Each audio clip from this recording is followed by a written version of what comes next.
this episode of a cheesy soap opera to bring you breaking news. A heat wave and drought are expected to hit us in Scotia. In Scotia? Neve, in Scotia.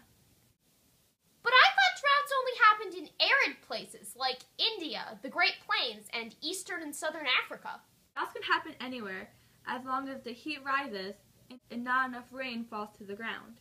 I think I've heard about how they measure heat. It has something to do with relative humidity. Right you are, Neve.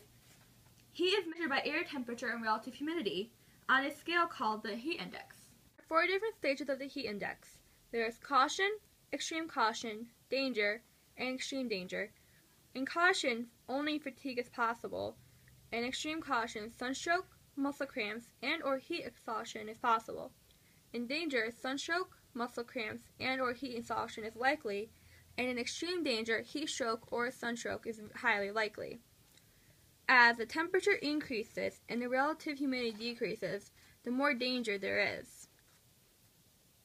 How would the water not reach us? Water vapor only condenses into clouds as air rises. High pressure can prevent air and water vapor from rising.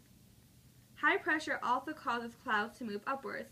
Cloudless sunny weather equals drought. Does the pressure have to be stalled? High pressure and low pressure systems happen all the time. High pressure systems can be stalled by jet streams and unusual currents of warm and cold water in oceans. Oh, no water means that we'll have to preserve water, because water is important. First, you should avoid using unnecessary water. That means no water in gardens and no washing cars.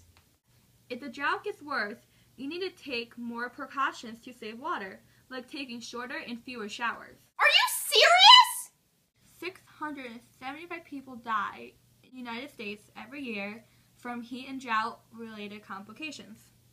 More than tornadoes, hurricanes, floods, and lightnings, and other weather disasters. The Dust Bowl in the 1930s and 40s also caused severe crop damage. Storms were also common from the lack of moisture and nutrients in the soil. Some people at a greater risk during a heat wave or drought, people such as children, babies, the elderly, and pets. There are no statistics for how many dogs die per year from heat exposures, but an estimated several hundred suffer from this fate, and it's very preventable. For starters, I'll never leave him in a hot car alone, even with the window down. 85-degree day, cars can heat up to 100 degrees in a matter of 10 minutes. And animals have a higher body temperature than humans.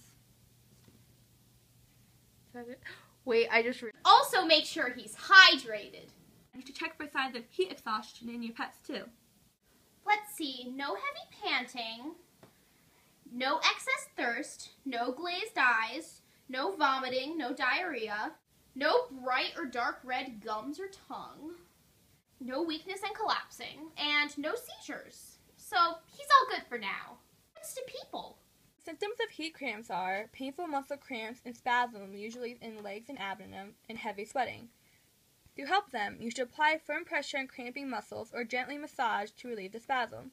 You can also give them sips of water, but if nausea occurs, discontinue the water. Some symptoms of heat exhaustion are weakness, cool, pale, or clammy skin, dizziness, nausea and vomiting, and or fainting. To help the person, you should move them to a cooler environment, remove or loosen their clothing, apply cool, wet cloths, fan or move victim to an air-conditioned room, offer them sips of water, but if the nausea does occur, discontinue the water. If vomiting continues, seek immediate medical attention.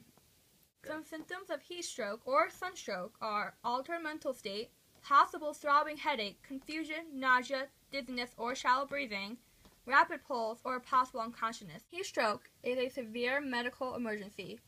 Summon emergency medical assistance or get the victim to a hospital immediately. Delay can be fatal. Move the victim to a cooler, preferably air-conditioned environment. Reduce body temperature with a water mister and fan or sponging. Use fan if heat index temperatures are below the high 90s. Use extreme caution. If temperature rises again, repeat the process and do not give them fluids. Well, thanks for your help, all-knowing news anchor who creepily knows my name. Remember, during a drought, it is very important to stay safe, stay cool, and stay hydrated. Stay informed!